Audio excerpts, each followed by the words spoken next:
कुरैशी साहब, इतना बड़ा चुनाव, सबसे बड़ा चुनाव, और आयुक्त का एक ये अभाव, ये ऐसा पहले कभी नहीं हुआ। नसीम जैदी भी 1 महीने के लिए अकेले ही थे एज सीईसी, कोई ईसी नहीं था, पर यहां तो चुनाव सर पर हैं।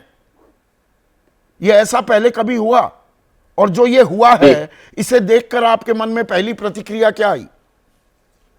संदीप जी, इससे पहले कि मैं आपके सवालों का जवाब दूं, मुझे नहीं अंदाजा था कि ये एक डिस्कशन में मैं शामिल हूं। नहीं, ये आपके साथ एक्सक्लूसिव है, आप डिस्कशन का हिस्सा नहीं है। कोई आप मुझे उसकी चिंता निकलना मत है, कीजिए, उसके बाद आप करते रहिएगा जी। ना। अब आपका पहला सवाल कि इलेक्शन बिल्कुल जब सामने है और ये वाकया पेश आया, तो ये तो अभी मालूम नहीं कि गोयल साहब ने क्यों रिजाइन किया, लेकिन मैं ये बताना चाहूंगा कि इससे कोई देश को तशवीश की जरूरत नहीं है, क्योंकि इलेक्शन जो है, मैंने बार बार एक लफ्ज यूज किया है कि इंडिया का इलेक्शन सिर्फ 3 इलेक्शन कमिश्नर नहीं कराते, बल्कि 1,20,00,000 लोग, अब वो 1,30,00,000 हो गए हैं, ये लोग कराते हैं। और एक से एक ब्राइट उसमें अफसर है, सारे कलेक्टर्स हैं, एसपीज हैं, ये कराते हैं। और हम तो ऑटो पायलट पे हैं, जैसे एयरप्लेन चलने टेक ऑफ करने के बाद अपने आप चलता है कंप्यूटर से, तो ऑटो पायलट पे इलेक्शन होता है। कोई चिंता की बात नहीं, इलेक्शन होगा और खूब होगा। अगर एक आदमी भी है सीईसी तब भी होगा, 2 और ज्वाइन कर लेंगे तो भी होगा। हालांकि उनको अभी फिलहाल कोई तजर्बा नहीं होगा, बट डजंट मैटर। इसलिए कोई चिंता की बात नहीं कि हमारी मशीनरी इतनी ट्रेंड और इतनी एक्सपीरियंस है कि वो इसको खुद संभाल लेती है।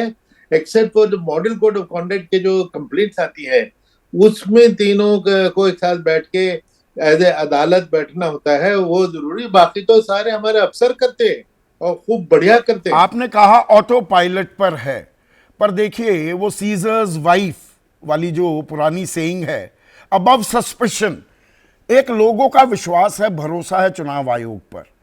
चुनाव आयुक्त चुनाव आयोग से इस्तीफा दे देते हैं ठीक चुनाव से पहले, और ऐसे शख्स जो वीआरएस लेकर अगले ही दिन नियुक्त किए गए बतौर चुनाव आयुक्त, जो 2025 में सीईसी बनने वाले थे और 2028 तक जिनका कार्यकाल रहना था, तो सवाल तो उठेंगे ना, वो लाजमी सवाल है ना एसवाई कुरैशी साहब? सवाल उठने में कोई वो नहीं है, सवाल जरूर उठे और उसके जवाब जरूर आएंगे। वाकई ये हैरानी की बात है कि जो इतनी इंपॉर्टेंट कॉन्स्टिट्यूशनल पोस्ट पे थे, सीईसी बनना उनका लाजमी था, 2027 तक रहना था, कोई बहुत ही कंपेलिंग रीजन हुआ होगा जिस वजह से उन्होंने रिजाइन किया, वरना आसान सीईसी से डिफरेंसेस की वजह से रिजाइन करना नहीं होता। रोज वो सीईसी के साथ पंगा ले सकते थे, तो सीईसी से डिफरेंसेस की वजह से रिजाइन करना तो वो एक लॉजिक में नहीं जचता। इसलिए क्यों उन्होंने रिजाइन किया, ये चीज तो बाद में आएगी। लेकिन अब आगे क्या होगा कि बाकी के 2 मेंबर, मुझे लग रहा है कि 2-4 दिन के अंदर 2 और आदमी अपॉइंट हो जाएंगे।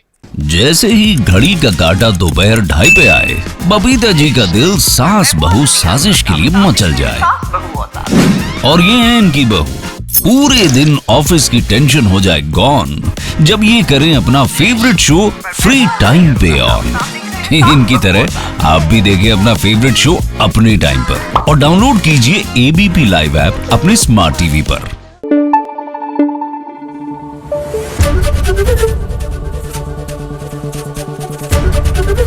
एबीपी न्यूज आपको रखे आगे।